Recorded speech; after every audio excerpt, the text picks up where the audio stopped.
finishes off in style. A magnificent strike into the crowd. வணக்கம் நண்பர்களே, welcome to my channel cocktail furious and welcome to my T20 world cup special. So இந்த டோர்னமெண்ட்டை நம்ம start பண்ணும்போது பார்த்தீங்கன்னா நிறைய விஷயங்கள் ifs and puts. இந்தியாவோட squad நல்ல ஸ்குவாடா, அவங்களோட போலிங் கொஞ்சம் வீக்காக இருக்கு, செமிஃபைனல் வரைக்கும் போக வாய்ப்புகள் இருக்கு, இல்ல குரூப் ஸ்டேஜஸ் தாண்டி போயிடுவாங்க, சூப்பர் 8ல அடி வாங்குவாங்க, செமிஃபைனல் போயிட்டு செமிஃபைனல் அடி வாங்குவாங்க, முடிஞ்ச வரைக்கும் ஃபைனல் போனாலும் அங்க ஒரு வேளை சோக் ஆயிடுவாங்களா, இந்த மாதிரி நிறைய விஷயங்கள் மண்டையில ஓடிக்கிட்டு இருந்தது எல்லா மக்களுக்கும். எனக்குமே அது இருந்துச்சு. டு பி வெரி ஆனஸ்ட், நம்ம ஓப்பனா ஒத்துக்கணும், நம்மளும் ஒரு ஹியூமன் பீயிங் தான். இந்தியானால அதை தட்ட முடியுமா, கேள்விக்குறிகள் நிறைய இருந்துச்சு. ஸோ அது எல்லாத்தையும் உடைச்சிட்டு ரோஹித் அண்ட் கோ இந்த 2024 T20 வேர்ல்ட் கப் அடிச்சிட்டாங்க மக்களே. ஸோ இந்தியா தி 2024 T20 சாம்பியன்ஸ். ரொம்ப ப்ரௌடா இருக்கு, ரொம்ப ஹாப்பியா இருக்கேன். நேற்று வந்து பாத்தீங்கன்னா மேட்ச் முடிச்சுட்டு லைவும் வந்தேன், நம்ம மக்களோட கனெக்ட் ஆகி நிறைய விஷயங்கள் பேசணும். ரொம்ப ஹாப்பி, எமோஷனலாகவும் இருந்துச்சு. மேட்ச் முடிச்சுட்டு பாத்தீங்கன்னா நானும் ரொம்ப அழுதேன், கதறி அழுதேன். ஏன்னா எனக்கு தெரியும் ஹவு டிஃபிகல்ட் இட் வாஸ். பிளேயர்ஸ்க்கும் நீங்க வேணா பாருங்க, இந்த டோர்னமெண்ட்டை வின் பண்ணிட்டு ரோஹித் சர்மா வந்து கிரவுண்ட்ல படுத்துக்கிட்டு அந்த ஃபீல் பண்றதா இருக்கட்டும், விராட் கோலியும் பாத்தீங்கன்னா அப்படியே ஒரு மாதிரி எமோஷனல்ல ட்ரவுன் ஆகிறதா இருக்கட்டும், ஹர்திக் பாண்டியா பாருங்க அந்த லாஸ்ட் ஒரு சூப்பரா போட்டுட்டு மேட்சை வின் பண்ணி கொடுத்துட்டு அப்படியே பிச்சில் அப்படியே உட்காரதா இருக்கட்டும். எடுத்தோன்னே எல்லாருமே போய் அப்படி செலிப்ரேட் பண்ண முடியல. ஏன்னா அவங்களுக்கு அது வந்து பாத்தீங்கன்னா அந்த ஒரு பெயின், எஸ்பெஷலி இந்த 2023 வேர்ல்ட் கப் அட்லீஸ்ட் நம்ம வின் பண்ணிருக்கணும். அவ்வளவு தூரம் கஷ்டப்பட்டு 10 மேட்ச் வின் பண்ணிட்டு ஃபைனல்ல வந்து கோட்டை விட்டது வந்து பாத்தீங்கன்னா கண்டிப்பாக அது ஒரு மிகப்பெரிய ஹார்ட் பிரேக். அது மட்டும் இல்லாமல் 2013 சாம்பியன்ஸ் டிராஃபில இருந்து பாத்தீங்கன்னா இது வரைக்கும் இந்தியா எந்த ஒரு ஐசிசி டிராஃபியும் எடுக்கல, ஆல்மோஸ்ட் 11 இயர்ஸ். அது ஒரு பிரஷர் இன்னொரு பக்கம் பயங்கரமா போயிட்டு இருக்கு. ஏன் நம்ம ஓன் இந்தியன்ஸே வந்து பாத்தீங்கன்னா நம்ம பிளேயர்ஸை வந்து பாத்தீங்கன்னா கிரிட்டிசைஸ் பண்ணிட்டு இருக்காங்க, ட்ரோல் பண்ணிட்டு இருக்காங்க, அந்த அளவுக்கு பண்ணிட்டு இருக்காங்க. அது எல்லாத்தையுமே உடைச்சது வந்து பாத்தீங்கன்னா இந்த பர்டிகுலர் T20 வேர்ல்ட் கப் தான் கைஸ். சீரியஸ்லி ஒரு படம் பாக்குற மாதிரி தான் இருந்துச்சு. இதுதான் கிளைமேக்ஸ், இதுக்காக தான் வெயிட் பண்ணிட்டு இருந்தோம் அப்படின்ற மாதிரி தான் தோணுச்சு. அண்ட் எக்ஸாக்ட்லி அதுதான் இந்தியன் டீம் பண்ணிட்டாங்க. So happy that Rohit Sharma and Virat Kohli ஒரு எக்ஸ்பீரியன்ஸ் கிரிக்கெட்டர்ஸா வந்து பாத்தீங்கன்னா திருப்பி ரீயூனியன் ஆகி ஒரு கம்பேக் ஆகி இந்த பர்டிகுலர் T20 வேர்ல்ட் கப் விளையாடணும். ஒன் லாஸ்ட் டைம் இந்த கப்பு அடிக்கணும் நம்ம, கண்டிப்பா நம்ம இருக்கிற வரைக்கும் இந்த T20 இன்டர்நேஷனல்ஸ் சொல்லி கப்பும் அடிச்சு கொடுத்துட்டாங்க. அட் த சேம் டைம் 2 பேரும் அனௌன்ஸ் பண்ணிட்டாங்க, இந்த T20 இன்டர்நேஷனல் கிரிக்கெட்ல இருந்து நாங்க ரிட்டையர் ஆயிடுறோம். They are going to continue 50 overs cricket and test cricket. புரியுதா உங்களுக்கு? கிளியர் கட்டா சொல்லிட்டாங்க. அதாவது எங்களோட எரா முடிஞ்சிருச்சு இந்த T20ஸ்ல, நாங்க எல்லாமே செஞ்சிட்டோம். இப்போ வந்து எங்க லெகசியை வந்து அப்படியே யங்ஸ்டர்ஸ்க்கு கொடுக்க போறோம். டிராஃபி அடிச்சு இப்போ அவங்களுக்கு வந்து பாத்தீங்கன்னா அதை அப்படியே கண்டினியூ பண்ண சொல்ல போறோம். ஸோ இந்தியாவுக்கு நிறைய டேலண்ட்ஸ் இருக்கு. ஸோ அடுத்து Zimbabwe T20 series young team select பண்ணி வச்சிருக்காங்க. இனிமேட் அடுத்த 2 வருஷம் நம்ம பாத்தீங்கன்னா யங் T20 டீம் தான் பார்க்க போறோம் இந்தியா பொறுத்த வரைக்கும். மீன் அவ்வளோ டேலண்ட்ஸ் இருக்கு, ஐபிஎல்ல அவ்வளோ பேர் பெர்ஃபார்ம் பண்ணி தான் இன்னைக்கு உள்ள வந்திருக்காங்க. So it's a great opportunity for them. புரியுதா உங்களுக்கு? இந்த மாதிரி எக்ஸ்பீரியன்ஸ் பிளேயர்ஸ்லாம் வந்து பாத்தீங்கன்னா they can concentrate on 50 overs cricket, champions trophy வருது அண்ட் டெஸ்ட் கிரிக்கெட் வருது, ரொம்ப ரொம்ப இம்பார்ட்டன்ட் சீரிஸ். அதெல்லாம் they can concentrate on that. And அதை கிளியர் கட்டா சொல்லிட்டாங்க. நிறைய பேருக்கு இது ஒரு ஹார்ட் பிரேக்கா இருக்கும், but we have to understand certain things practically. புரியுதா உங்களுக்கு? சோ நிறைய விஷயங்கள் இருக்குங்க. இந்த மேட்சுக்கு போறதுக்கு முன்னாடி வந்து பாத்தீங்கன்னா இந்த டோர்னமெண்ட்டை வின் பண்ணிட்டு it's not only for Rohit Sharma, Virat Kohli, it's also for ராகுல் டிராவிட். ஏன்னா ஆஸ் அ பிளேயரா எத்தனை வருஷமா இந்தியாவுக்கு ஒரு விளையாடி முக்கியமான மேட்சஸ் எல்லாம் வின் பண்ணியிருக்காரு. He is my hero. Obviously சின்ன வயசுல இருந்து எனக்கு அந்த அளவுக்கு அவரோட கேம் பிடிக்கும், அவரே எனக்கு பர்சனலா பிடிக்கும். பிகாஸ் அந்த அளவுக்கு தான் காம் அண்ட் கம்போஸ்டா இருப்பாரு. டெண்டுல்கர் 2011 ஒரு 50 ஓவர்ஸ் வேர்ல்ட் கப் வின் பண்ணியிருக்காரு. ஸோ பெருமையான ஒரு மூமெண்ட் அவருக்கு. பட் ராகுல் டிராவிட் ஆஸ் அ பிளேயரா வந்து பாத்தீங்கன்னா எந்த ஒரு ஐசிசி டிராஃபியும் வின் பண்ணல. ப்ராபப்ளி ஒரு 2002 அந்த சாம்பியன்ஸ் டிராஃபி வந்து ஷேர் பண்ணாங்க, பட் இண்டிவிஜுவலா இந்தியா வின் பண்ணல. அண்ட் அவருக்கு கண்டிப்பா அது ஒரு ஏக்கம் இருக்கும். அண்ட் ஆஸ் அ கோச்சா வந்து பாத்தீங்கன்னா முடிஞ்ச அந்த 2022 T20 வேர்ல்ட் கப் மிஸ் ஆச்சு, 2023 50 ஓவர்ஸ் வேர்ல்ட் கப் மிஸ் ஆச்சு. அண்ட் இன் பிட்வீன்ல வந்து பாத்தீங்கன்னா அந்த ஐசிசி டெஸ்ட் சாம்பியன்ஷிப்பும் மிஸ் ஆச்சு. என்னடா இதுவும் மிஸ் ஆயிட்டே போதே இந்த மாதிரி ஒரு ஃபீல் இருந்துட்டே இருந்துச்சு. ஒரு வழியா அவரோட கடைசி கோச்சிங் டென்யூர்ல இந்த பர்டிகுலர் வேர்ல்டு கப்பை வின் பண்ணது ரொம்பவே சந்தோஷமா இருந்தது. ஒரு ஹாப்பி எண்டிங் தான் சொல்ல முடியும். ரோஹித்கா இருக்கட்டும், விராட்கா இருக்கட்டும், ராகுல் டிராவிட்கா இருக்கட்டும். ஏன்னா இதுக்கு மேல ஒரு கோச் பண்ண போறது இல்லை. Is going to concentrate on some cricket things. So அதனால வந்து பாத்தீங்கன்னா ரொம்ப ஹாப்பியா இருந்தது. ஓகே, நல்ல ஒரு பினிஷிங், இது போதுமே அவருக்கு, இதை ஒரு ரிமெம்பரன்ஸா வச்சுட்டு இருப்பாரு. அந்த டிராஃபியை தூக்கிட்டு அவர் செலிப்ரேட் பண்ண விதம் பார்க்கும்போது இல்ல, ஏதோ ஒரு சின்ன விராட் கோலி யங் ஏஜ்ல கத்தி செலிப்ரேட் பண்ணுவார். இப்பவும் அப்படிதான் இருப்பாரு, பட் ஒரு யங் ஏஜ்ல இன்னுமே வந்து பாத்தீங்கன்னா பயங்கரமா இருப்பாரு. பாத்தீங்கன்னா அந்த மாதிரி இருந்தது. அந்த ஒரு குழந்தைத்தனம் தெரிஞ்சது. டிராவிட் மனசுக்குள்ள எவ்வளவு இருந்திருக்கும், ஒரு ஐசிசி டிராஃபி அடிக்கணும்டா அப்படின்ற மாதிரி. ஸோ இந்த பர்டிகுலர் டோர்னமெண்ட்ல ரொம்ப டெஸ்பரேட்டா இருந்திருப்பாரோ அப்படின்ற மாதிரி கிளியர் கட்டா தெரிஞ்சது. அவரோட கோச்சிங் டென்யூர்லயும் வந்து பாத்தீங்கன்னா பிளேயர்ஸ் எல்லாருமே ரொம்ப ஹாப்பியா இருந்திருக்காங்க. Because it was very clear அவர் ஓவரா வந்து பாத்தீங்கன்னா அவரோட லெவல்ல நினைச்சு எல்லாருமே ட்ரீட் பண்ணல. ஒருத்தரோட பிளஸ் அண்ட் மைனஸஸ் என்னன்றத ஐடென்டிஃபை பண்ணி சூப்பரா ஆக்சுவலா ப்ரொசீட் பண்ணிருக்காருன்றதுதான் ரோஹித் சர்மா, விராட் கோலி எல்லா பிளேயர்ஸுமே சொல்லியிருக்காங்க. அதை விட முக்கியமான ஒரு விஷயம் அவங்களோட ரோல் அண்ட் ரெஸ்பான்சிபிலிட்டிஸ் ஒரு பிளேயர்ஸ்க்கும் கிளியர் கட்டா ஆக்சுவலா ஸ்கெட்ச் போட்டு கொடுத்திருக்காரு. ஸோ அதை பக்காவா ஃபாலோ பண்ணிருக்காங்க பிளேயர்ஸ் தான் சொல்ல முடியும். டெஃபினட்டா அவர் வந்து பாத்தீங்கன்னா பிரெயின் வாஷ் எல்லாம் பண்ணி இன்னும் கொஞ்சம் எக்ஸ்டெண்ட் பண்ணதான் ட்ரை பண்ணாங்க Rohit Sharma and other people. But அவர் வந்து பாத்தீங்கன்னா it's very much clear because அவரோட சன் வந்து கிரிக்கெட் விளையாடிட்டு இருக்காரு. ஸோ அதோட கெரியரை இவர் கூட இருந்து ஹெல்ப் பண்ணணும்னு போறாரு, விச் இஸ் நாட் ராங். கரெக்டா உங்களுக்கு இன்னொரு ஒரு ராகுல் டிராவிட நம்ம பார்க்கலாம். So happy for him end of the day. And Indian என்ன சொல்றது பிளேயர்ஸ் எல்லாருமே ரொம்ப எமோஷனல் ஆயிட்டாங்க மேட்சை வின் பண்ணிட்டு. அந்த எமோஷனல் சீன்ஸ் எல்லாம் பார்க்கும்போது ரொம்பவே கஷ்டமா இருந்துச்சு. எல்லாருமே அழுதுட்டோம், நானும் அழுதுட்டோம். எல்லாருமே ஒரு கைண்ட் ஆஃப் அந்த எமோஷனல் திங்ஸ் நிறைய ஓடிட்டு இருந்துச்சு. நீங்களே பார்த்து எமோஷனல் ஆயிருப்பீங்க. ஏன்னா ஒரு ஸ்டேஜ்ல கேம் கையை விட்டு போயிடுச்சோ அப்படின்ற மாதிரி ஒரு ஃபீல் இருந்துச்சு கைஸ். கையை விட்டு போயிடுச்சோ 29 ஆஃப் என்ன சொல்றது 28 ரன்ஸ் ஆஃப் 29 பால்ஸ் எல்லாம் பார்க்கும்போது அவ்வளவுதான்டா முடிஞ்சிருச்சா ஒன்ஸ் அகைன் ஹார்ட் பிரேக் தான்ன்ற மாதிரி அப்படி ஒரு சிச்சுவேஷன்ல இருந்து இந்தியா கம்பேக் ஆகி வின் பண்ணதெல்லாம் வந்து பாத்தீங்கன்னா ஹேட்ஸ் ஆஃப் டு தெம்ங்க, சான்ஸே கிடையாது. ஸோ ஆல்மோஸ்ட் எமோஷனலா நம்ம 6 நிமிஷம் இதை பத்தி பேசிட்டோம். இப்போ மேட்சுக்குள்ள வரும். ஸோ இம்பார்ட்டன்ட் மேட்ச் ரெண்டு டீமுக்கும், India South Africa. Because South ஆப்பிரிக்காவும் அந்த சோக்கர்ஸ் டேகை எப்படியாவது அடிச்சு உடச்சு இந்த வேர்ல்டு கப்பை வின் பண்ணுண்டா அப்படின்ற மாதிரி இருந்திருப்பாங்க. 2 அன்பீட்டன் டீம் உள்ள வந்திருக்காங்க. பட் இந்தியா தான் வந்து பாத்தீங்கன்னா சாம்பியன்ஷிப் அடிச்சு அன்பீட்டன் டீமாவே கடைசி வரைக்கும் எடுத்துட்டாங்க. ஸோ டாஸ் வின் பண்ணி பேட்டிங் எடுத்தாங்க ரோஹித் சர்மா. ஸோ அது ஒரு நல்ல டிசிஷன் தான். அது நல்லா புரிஞ்சுக்கோங்க. விக்கெட் அந்த அளவுக்கு பெருசாலாம் டர்னோ கிரிப்போ ஆகல, நல்லா தான் இருந்தது பேட்டிங்க்கு. பட் ஸ்டில் ஒரு ஃபைனல் போது பாத்தீங்கன்னா ஒரு நல்ல ஸ்கோரை போஸ்ட் பண்ணிட்டீங்கன்னா என்னதான் இருந்தாலும் ஆப்போனன்ட்க்கு அது ப்ரெஷரா தான் வந்து அமையும். எக்ஸாக்ட்லி அதுதான் நடந்துச்சு இந்த மேட்ச்ல. அண்ட் டாஸ் வின் பண்ணி இந்தியா 176 அடிச்சாங்க ஃபார் 7 wickets in 20 overs. அவ்வளவு ஈஸி கிடையாதுங்க. The way Virat started the innings வேற லெவல் இருந்துச்சு. ஃபர்ஸ்ட் ஓவரே 15 ரன். மார்க்கோ யான்சன் வந்து பாத்தீங்கன்னா ஒரு ஸ்குவாட் டிரைவ், ஒரு ஃபிளிக், ஒரு ஸ்ட்ரெயிட் டிரைவ், சூப்பர்ரா கலை கட்ட போதுரா அப்படின்னு நினைச்சோம். அதுக்கேற்ற மாதிரி ரோஹித் சர்மா 2 பவுண்டரி அடிச்சாரு அடுத்த ஓவர்லேயே. 8 பாலுக்கு 23 ரன் மரண ஸ்டார்டரான போது பாத்தீங்கன்னா ஸ்வீப் ஆடி அவுட் ஆயிட்டாரு ரோஹித் சர்மா. நல்ல கேட்ச் அது. அதுக்கப்புறம் பண்டும் வந்து டக் அவுட். சூரியகுமார் யாதவ் பாத்தீங்கன்னா அவரோட ஃபேமஸ் ஷாட் அப்படி தூக்கி அடிப்பாரு பாத்தீங்களா லெக் சைட்ல, அதுக்கு வந்து ஃபீல்டர் செட் பண்ணி கரெக்டா ஸ்கெட்ச் போட்டு தூக்கிட்டாரு ரபடா. அதெல்லாம் வந்து பாத்தீங்கன்னா ஒரு ஸ்டேஜ்ல 32 for 3 போது ப்ரெஷர் அவ்வளவுதான் முடிஞ்சிச்சுரா. என்னடா ஃபைனல்ல 32 for 3 மாதிரி இருந்துச்சு. அந்த டைம்ல தான் ஒரு மாஸ்டர் ஸ்ட்ரோக் பண்ணாங்க. என்னன்னு பாத்தீங்கன்னா அக்சர் பட்டேல முன்னாடி இறக்குனது. ஸோ அக்சர் பட்டேல வந்து பாத்தீங்கன்னா லைக் ஹர்திக் பாண்டியா, சிவம் துபேக்கு முன்னாடி இறக்குனது பயங்கரமா கிளிக் ஆயிடுச்சு. அண்ட் அக்சர் பட்டேல் ஃபென்டாஸ்டிக்கா விளையாண்டாருங்க. 31 balls 47 runs. ஃபர்ஸ்ட் பாலே தூக்கி அப்படி ஃபிளிக்ல அப்படி ஒரு பவுண்டரி அடிப்பாரு. அப்பவே தெரிஞ்சது ஓகே ரைட்டு அக்சர் பட்டேல் நல்ல ஃபார்ம்ல இருக்காருன்றது மட்டும் கிளியரா தெரிஞ்சதுன்னு.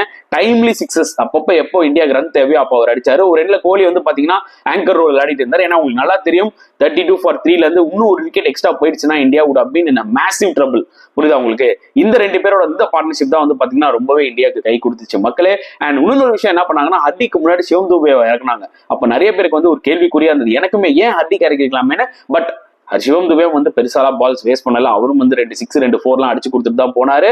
அண்ட் விராட் வந்து பாத்தீங்கன்னா ஒரு ஸ்டேஜ்ல வந்து கொஞ்சம் ஸ்ட்ரகிள் ஆனாரு. பவுண்டரிஸ் பண்றது கொஞ்சம் ஸ்ட்ரகிள் ஆனாரு. கிளியரா தெரிஞ்சது.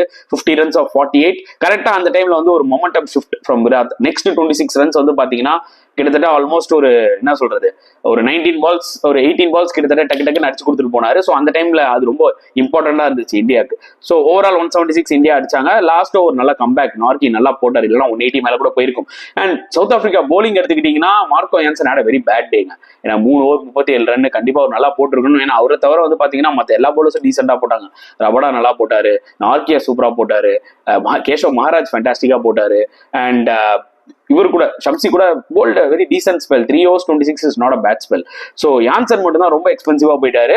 அண்ட் சேசிங்ல வந்து பாத்தீங்கன்னா not ideal start for South Africa. Once again Jasprit Bumrah தெரிக்க விட்டாரு. அந்த பக்கம் ஹர்ஷதீப் சிங்கும் சூப்பரா போட்டாரு. 12 for 2.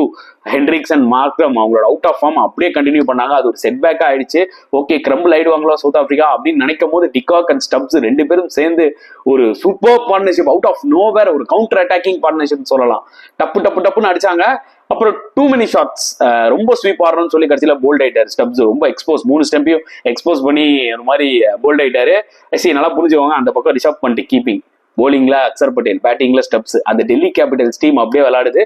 கிளியரா தெரியுது ரிஷப் பண்ட் வந்து ஏதோ சிக்னல் கொடுத்துக்கிட்டே இருக்காரு ஆக்சுவலா அக்சர் பட்டேலுக்கு. ஏன்னா தேனோ எப்படி ஸ்டப்ஸ் விளையாடுவாருன்னு நெட்ஸ்ல பாத்துருப்பாங்க. அது ஒரு செமையான மூமெண்டா இருந்தது. அந்த விக்கெட் கொஞ்சம் குரூஷலா வந்து அமைஞ்சது இந்தியாவுக்கு. அண்ட் அதுக்கப்புறம் கிளாசன் அண்ட் டிகாக் திருப்பி அந்த பார்ட்னர்ஷிப் எடுத்துக்கிட்டு போறாங்க. அண்ட் டிகாக் கூட 31 balls 39 அவுட் ஆயிட்டாரு மக்களே. அதுவும் we have to give credit to Rohit Sharma. ஏன்னா அவரோட கேப்டன்ஷிப் வேற லெவல்ல இருந்துச்சு. ஏன்னா ஒரு ஷாட் அப்பதான் 6 விடுவாரு. புரியுதா, ஹர்ஷதீப் சிங் பால்ல. அப்ப பாத்தீங்கன்னா டீப் ஃபைன் லெக் இருக்காது. அப்புறம் டீப் ஃபைன் லெக் எடுத்துட்டு வருவாங்க, அதே மாதிரி ஷார்ட் பால் போடுவாங்க, தூக்கி அடிப்பாரு டிகாக், டீப் ஃபைன் லெக்ல குல்தீப் யாதவ் கேட்ச் எடுப்பாரு. ஸோ அதெல்லாம் ஒரு நல்ல ஒரு movement. And de Kock 31 balls 39 out ஆயிட்டு போயிட்டாரு. ஆனா கிளாசன் விளாண்டாரு பாருங்க ஒரு இன்னிங்ஸ், சரியான ஆஃப் செஞ்சுரிங்க. நம்ம நினைச்சோம் கிளாசன் தான் ஒரு த்ரெட்டா இருப்பாரு, no doubt about it. But மிரள விட்டாருங்க. கிட்டத்தட்ட என்ன சொல்லலாம், பில்லியன்ஸ் ஆஃப் இந்தியன்ஸ் சொல்லலாமா. நம்ம இந்தியாவில மட்டும் இல்ல, ஆல் ஓவர் வேர்ல்டுல வந்து பாத்தீங்கன்னா நிறைய இந்தியன்ஸ் இருப்பாங்க, இந்த மேட்சை அப்படியே வெறி கொண்டு பார்த்துட்டு இருப்பாங்க. அவங்க எல்லாருக்குமே ஒரு ஹார்ட் அட்டாக் கொடுத்துருப்பாருங்க ஹென்ரி கிளாசன். அந்த மாதிரி அடிச்சாரு. எஸ்பெஷலி அந்த ஒரு என்ன சொல்றது 15th over, I think 14th over or something, அந்த டைம்ல அக்சர் பட்டேலுக்கு 300 ஓவர் கொடுப்பாரு ரோஹித் சர்மா. அந்த டைம்ல மேபி ஹர்திக் கொடுத்துருக்கலாமோன்ற மாதிரி எனக்கு தோணுச்சு. இருந்தாலும் அக்சர் பட்டேல் ட்ரஸ்ட் பண்ணி கொடுப்பாரா, அந்த ஓவர்ல 24 ரன் 23 ரன் வச்சு செஞ்சிருவாருங்க. அப்படியே மொமெண்டமே ஷிஃப்ட் ஆயிடும். கிட்டத்தட்ட வந்து பாத்தீங்கன்னா 32 runs win 30 balls. புரியுதா உங்களுக்கு, கேமே டோட்டலா மாறிச்சு. ஏன்னா ரன்ன பால் கிட்ட எடுத்துட்டு வந்தாரு கிளாஸ்ன்ற மாதிரி இருந்தது. அந்த மாதிரி ப்ரூட்டல் ஹிட்டிங் அது. அண்ட் கேமே அதுக்கப்புறம் அவங்க கையில தான் போன மாதிரி இருந்துச்சு. எல்லாருமே வந்து பாத்தீங்கன்னா அவ்வளவுதான். நான் கூட பாத்தீங்கன்னா பர்சனலா சொல்லணும்னா அவ்வளவுதான், சவுத் ஆப்பிரிக்கா வின் பண்ண போறாங்க, ஸ்டேட்டஸ்லாம் ரெடி பண்ணி வச்சிடலாம்டா, என்ன பண்றது, சரி okay give credit to south Africa. And கடைசி வரைக்கும் இந்தியாவுக்கு வந்து பாத்தீங்கன்னா நாங்க வந்து தோத்தாலும் பரவாயில்ல பின்னாடி நிப்போம் அப்படின்ற மாதிரி எமோஷனலாலாம் ஸ்டேட்டஸ் ரெடி பண்ணலான்ற மாதிரி ஆயிட்டேன். பார்த்தா அப்பதான் ஹர்திக் பாண்டியா கிளாசன் அவுட் ஆக்குனாரு. அங்கதான் ஏதோ ஒரு ட்விஸ்ட் நடக்க போகுது, என்னவோ நடக்க போகுது. சவுத் ஆப்பிரிக்கா ஆஸ் யூஸ்வல் டிப்பிக்கலா சோக் ஆக போறாங்களோ அப்படின்ற ஒரு ஃபீலிங் இருந்துச்சு. கரெக்டா கிளாசன் அவுட் ஆனாரு. அந்த ஓவர் சூப்பரா ஹர்திக் பாண்டியா முடிச்சாரு. அண்ட் அதுக்கப்புறம் ஜஸ்பிரீத் பும்ராவோட அந்த லாஸ்ட் ஓவர் சூப்பரா போட்டு யான்சன் விக்கெட் எடுத்தாரு. யான்சன் அவுட் ஆனோடனே அப்பயே தெரிஞ்சது, ஓகே பயந்துட்டாங்க சவுத் ஆப்பிரிக்கா, கடைசி வரைக்கும் எடுத்துட்டு போகணும்னு பாக்குறாங்க, பின்னாடி பேட்டிங் இல்லைன்னு சொல்லிட்டுன்ற மாதிரி கிளியர் கட்டா தெரிஞ்சுது. ஸோ பும்ரா கலக்கிட்டார் அந்த ஓவர்ல. அண்ட் பெனால்டிமேட் ஓவர்ல ஹர்ஷதீப் சிங் டெரிஃபிக்கா போட்டாருங்க. சவுத் ஆப்பிரிக்கா என்ன ஒரு மிஸ்டேக் பண்ணிட்டாங்கன்னா, யான்சன் அவுட் ஆனோடனே ரபடாவை இறக்கிருக்கணும். ஏன்னா பீங்க லெஃப்ட் ஹேண்டர், அவர் கொஞ்சம் hard hitter. Rabada is decent batter, மாட்டுச்சுன்னா அவனே 6 போயிடும்.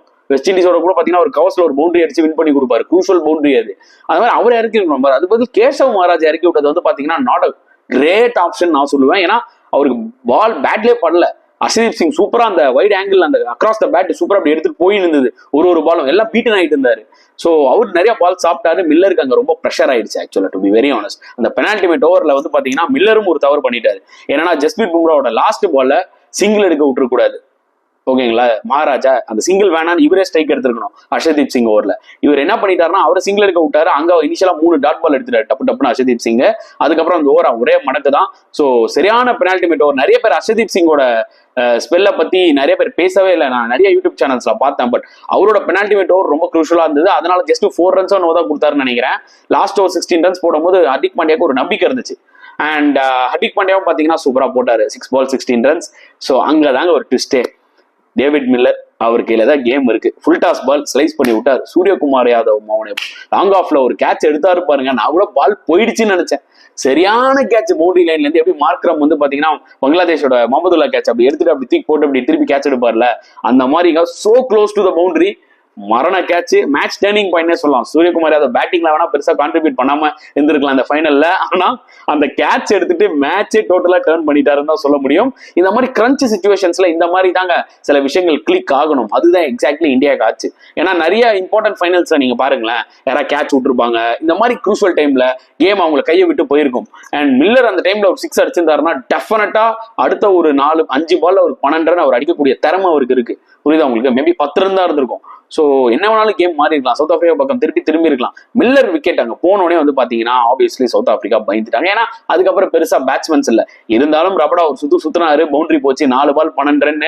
இருந்தாலும் நம்மளுக்கு நம்பிக்கை இருந்துச்சு, ஓகே ஹர்திக் நல்லா போடுவாருன்னு. அப்புறம் டான் எல்லாமே வந்து பாத்தீங்கன்னா யாக்கர் பால் தான் சூப்பரா போட்டு கடைசியில 2 balls 9 runs ஒரு வைடு போட்டாரு. 2 balls 9 runs இருக்கும்போது ரபடா விக்கெட் எடுத்தாரு. அப்பயே தெரிஞ்சிருச்சு இந்தியா தான் வின்னு சொல்லிட்டு. இருந்தாலும் காமன் கம்போசர் ஒன்று, ஒரு பால் இருக்கு, ஃபார்மாலிட்டிஸ் முடிக்கணும்னு சொல்லி அந்த லாஸ்ட் பாலையும் சூப்பரா போட்டு இந்தியா வான் திஸ் கேம். சொல்லும் போதே எனக்கு ரொம்ப எமோஷனலா இருக்கு. காலில இருந்து கிட்டத்தட்ட 4-5 வாட்டி ஹைலைட்ஸ் பார்த்துட்டேன். So emotional. Finally India have done it மக்களே. ஏன்னா எனக்கு தெரியும் எந்த அளவுக்கு, ஏன்னா யூடியூபரா நான் வீடியோஸ் போடுறேன்.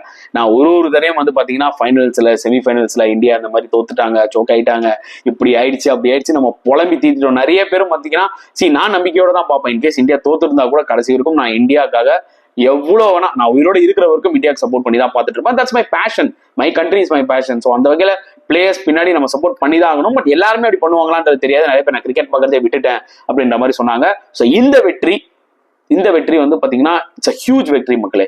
ஏன்னா it's kind of motivation for எல்லாருக்குமே நம்ம சொல்லலாம். ஒரு யங்ஸ்டர்ஸ்க்கு இது ஒரு மிகப்பெரிய மோட்டிவேஷனா இருக்கும். மிக்க ஸ்போர்ட்ஸ் துறையில இருக்கிறவங்களுக்கு ஓகேப்பா நம்ம முன்னேறி வரணும், நம்மளும் இந்த மாதிரி ஒரு ட்ராஃபி அடிக்கணும், ஏதாவது சாதிக்கணும் அப்படின்னு தோணும். கெரியருக்கும் நிறைய பேரோட கெரியரும் டெவலப் ஆகும். நிறைய பேர் நம்ம ஓகே நிறைய பேர் மனசுக்குள்ள எனக்குலாம் பர்சனலா இல்ல என்னன்னா இந்தியா வின்னே பண்ண மாட்டேங்குது, எனக்கு பிடிச்சது கிரிக்கெட். ஸோ கிரிக்கெட்ல இந்த மாதிரி இந்தியா ஒரு வேர்ல்டு கப் வின் பண்ணோன்னே எனக்குமே அது ஒரு வந்து பாத்தீங்கன்னா ஒரு மிகப்பெரிய மோட்டிவேஷன். ஓகேடா இனிமேல் நம்ம அடுத்த கட்டம் நம்ம லைஃப்ல என்னென்னலாம் பண்றோம்னு வச்சிருக்கோம் பாத்தியா, அதெல்லாம் சும்மா பாசிட்டிவா இறங்கி பண்ணுவோம்டா. ஒரு மோட்டிவேஷன் தாங்க.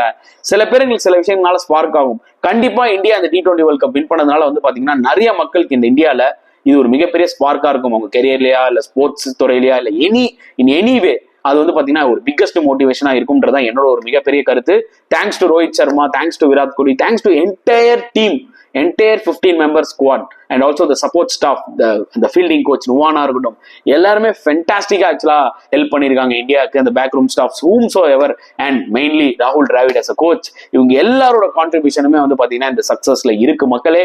ஸோ டிராஃபியை இந்தியா தூக்கும் போது ரோஹித் சர்மா அப்படியே அப்படி ஸ்டைலா அப்படி டிராஃபியை வந்து ஒரு மெஸ்ஸி ஸ்டைல்ல அந்த டிராஃபி செலிப்ரேஷன் இருந்துச்சு. ஸோ கப்பை தூக்கி என்ஜாய் பண்ணிட்டாங்க. ஜெய்ஷா அவரும் பாத்தீங்கன்னா ரொம்ப ஹாப்பியா இருந்திருப்பாரு. டோர்னமெண்ட் போறதுக்கு முன்னாடி ஒரு பிரஸ் கான்ஃபரன்ஸ்ல தைரியமா சொன்னாரு, இந்த மாதிரி ரோஹித் சர்மா அண்ட் கோ பார்படோஸ்ல கப்பு தூக்குவாங்க பாருங்க அப்படின்னு. அதே மாதிரிதான் ரோஹித் சர்மா பண்ணிட்டாரு. சோ மச் குட் திங்ஸ் ஹேப்பன்டுங்க, அவ்வளவு சொல்ல முடியும். ரோஹித் சர்மா அவரோட ஒய்ஃபோட எமோஷனலா இருந்தது, அவங்க பொண்ணை தூக்கி வச்சுக்கிட்டா இருக்கட்டும். அதே மாதிரி விராட் கோலி பாத்தீங்கன்னா வீடியோ கால்ல கிளியரா தெரியுது அவரோட ஒய்ஃப் அனுஷ்காவோட பேசிட்டு இருக்காரு, பிளஸ் அவரோட டாட்டரோடையும் பேசிட்டு இருக்காரு. அதெல்லாம் ரொம்பவே எமோஷனலா இருந்துச்சு. Happy for Hardik Pandya. அதை பத்தி நிறைய பேர் பேசவே மாட்டேங்கிறாங்க. ஹர்திக் பாண்டியாவோட ஸ்பெல் வாஸ் டூ க்ரூஷுவல். அவரை பத்தி ஏகப்பட்ட பேர் வந்து பாத்தீங்கன்னா கிரிட்டிசைஸ் பண்ணிட்டு இருந்தாங்க. மும்பை இந்தியன்ஸ் அவர் எப்படி கேப்டனா வந்தாரு, ரோஹித்தை தள்ளிட்டு வந்துட்டாரு, அந்த வேர்டை சொல்லக்கூடாது, அந்த மாதிரி வேர்டெல்லாம் சொல்லி என்னென்னலாம் சொல்ல முடியுமோ அவர் அசிங்கப்படுத்தினாங்க. பிரான்சைசி கிரிக்கெட் வேறங்க, இன்டர்நேஷனல் கிரிக்கெட் இந்தியாவுக்குன்னு வரும்போது அந்த பிளேயர் வந்து பாத்தீங்கன்னா வேற மாதிரி விளையாடுவோம். அதுதான் ஹர்திக் பாண்டியா. இதுதான் நான் ஏற்கனவே சொல்லியிருப்பேன். மேபி அவர் வந்து அந்த இடத்துல அவருக்கு ஒரு ஆசை கேப்டன் பண்ணணும்னு, but it's management decision, Mumbai management decision. சும்மா இவரை மட்டுமே குறை சொல்ல முடியாது. அதனால இட்ஸ் ஃபெயிலியர் ஆயிடுச்சு. பட் இந்தியாவுக்கு எனிவே அவர் கோயிங் டு கான்ட்ரிபியூட். இந்தியாவுக்கு வந்து பாத்தீங்கன்னா அவர் ஃபார்ம்ல இருக்காரோ இல்லையா, யூ ஷுட் பி இந்த ஸ்குவாட்னு நான் ஃபர்ஸ்ட்ல இருந்தே சொல்லியிருக்கேன். ஏன்னா is the only quality allrounder India is having at the current moment. So ஒரு வேர்ல்ட் ஈவென்ட் மாதிரி இருக்கும்போது இங்க ஹர்திக் பாண்டியா விளையாடுது. ஹர்திக் பாண்டியா எடுக்கவே கூடாதுலாம் சொல்லியிருந்தாங்க நிறைய பேர் ஸ்குவாட்ல. how much difference he has made. புரியுதா உங்களுக்கு? இந்த வேர்ல்டு கப்ல அவரோட பேட்டிங் எவ்வளவு குரூஷலா வந்து அமைஞ்சது இம்பார்ட்டன்ட் மேட்சஸ்ல. அவரோட போலிங் பாருங்க, இந்த என்டையர் டோர்னமெண்ட்ல மேபி ஒரு 2 மேட்ச் எக்ஸ்பென்சிவா இருந்திருக்கலாம், மற்ற மேட்சஸ் எல்லாம் சூப்பரா போட்டாரு. when it comes இந்த இம்பார்ட்டன்ட் டைம்ல இந்த ஃபைனல்ல என்னமா போட்டிருக்காரு பாருங்க. So huge credit to Hardik Pandya. அதை யாருமே ஆக்சுவலா மறந்துடக்கூடாது. க்ரூஷுவல் ஸ்பெல் அவர் தான் கிளாஸன் அவுட் ஆக்கி லாஸ்டா 3 விக்கெட்ஸ் ஓவராலா எடுத்தாரு. அதை நம்ம மறந்துடக்கூடாது. ஸோ என்டையர் டீமுக்கு வந்து பாத்தீங்கன்னா நம்ம தேங்க்ஸ் சொல்லியே ஆகணும். அண்ட் மக்களும் ரொம்ப ஹாப்பியா இருப்பாங்க. இந்த ஹேங் ஓவர் அப்படியே இன்னொரு 15 நாளைக்கு இருக்க தான் போகுது. அப்புறம் ஜிம்பாப்வே சீரிஸ் ஸ்டார்ட் ஆகுது. அப்புறம் கிரிக்கெட் பாட்டுக்கு ஓடிக்கிட்டே தான் இருக்கும். பட் இந்த பர்டிகுலர் வேர்ல்ட் கப் கண்டிப்பா நம்மளோட மெமரிஸ்ல இருக்க தான் போகுது. Because India have won this world cup. தரமா மட்டும் இல்லாமல் unbeaten. they have not even lost one match மக்களே. ஒரு மேட்ச் தான் மழையில போயிடுச்சு கனடாவோட. அது தவிர்த்து அன்பீட்டனா வந்து இந்த டோர்னமெண்ட் அடிச்சிருக்காங்க. சம ஸ்டைலா எப்படி ஒரு ஆஸ்திரேலியா பண்ணுவாங்க அந்த மாதிரி பண்ணியிருக்காங்க. ஸோ இது ஒரு மிகப்பெரிய எக்ஸாம்பிளா இருக்கும்னு நினைக்கிறேன் அப்கமிங் யங்ஸ்டர்ஸ்க்கு. ஸோ இந்த ஒரு பர்டிகுலர் விஷயத்த அப்படியே கேரி ஆன் பண்ணுவாங்கன்றத நம்ம நம்புறோம். பொறுத்து பார்க்கலாம். ஸோ இந்த பர்டிகுலர் T20 வேர்ல்ட் கப்போட சீரிஸ் இதோட முடியுது கைஸ். நான் ரொம்ப என்ஜாய் பண்ணேன் வீடியோ போட்டதுல. அதிகமாக நீங்களும் என்னோட வீடியோஸ்லாம் பார்த்து என்ஜாய் பண்ணியிருப்பீங்கன்னு நினைக்கிறேன். ஸோ ஆப்வியஸ்லி என்னோட வீடியோஸ்லாம் கண்டினியூ ஆகிட்டே இருக்கும். உங்களோட சப்போர்ட் எப்பவுமே எனக்கு தேவை. அதனால தான் நம்ம சேனலே வந்து பார்த்தீங்கன்னா இவ்வளோ பெரிய சக்ஸஸ் ஆயிருக்கு.